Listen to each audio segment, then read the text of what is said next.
In 1742, a child was brought to the town of Gosport on the Isles of Shoals off the coast of New Hampshire and enslaved by the town's minister. We know that her name was Candace, but little else about her apart from 2 brief church records. She spent her life in Gosport. At least 4 other people were enslaved there in the decades leading up to the American Revolution. They lived through a major earthquake, storms and shipwrecks, and continent-wide warfare as England and France fought to control North America. In 1752, they experienced a calendar adjustment that left 11 days out of the month of September. During the Revolution, the island was evacuated.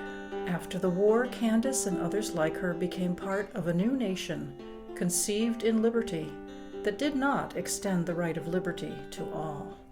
The legacy of this injustice remains very much with us. For decades, I have enjoyed week-long conferences on Star Island.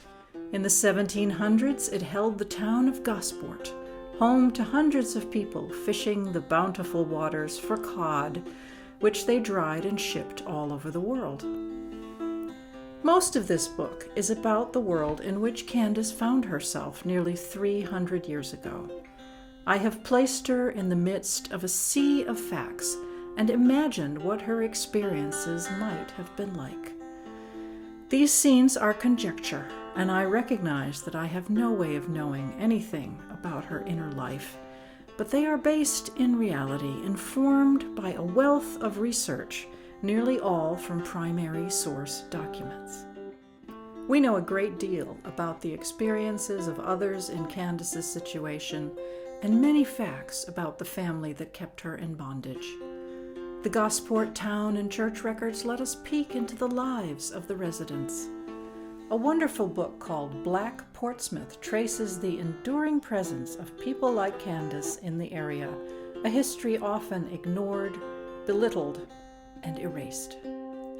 I explore many fascinating nooks and crannies of life in the 18th century, from what and how people ate to what they wore, what they believed, their daily tasks and trials, how they raised their children, and how the Gosporters ran their town.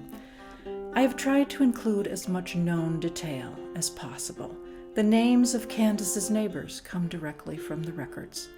The parsonage, where she spent her life, was moved to the mainland in about 1780 and survived long enough to be photographed. My cover drawing shows the building as it would have looked when Candace lived there. An estate inventory tells us what was in the parsonage, the tools Candace used every day, the furniture that surrounded her. I have drawn on my own experiences in bringing Candace's world to life, from breastfeeding to hand sewing to many weeks living on the Isles of Shoals. Books and plays from the 18th century give me the cadence of the Shoaler's speech. The lyrics of hundreds of folk songs rattle around in my head, steeping me in antique language and letting me glimpse the hearts and minds of people who lived long ago. I hope we can all benefit from knowing more about the origins of our society, and I feel honored to envision Candace as a living person rather than just a fading bit of ink on a page. She deserves to be remembered.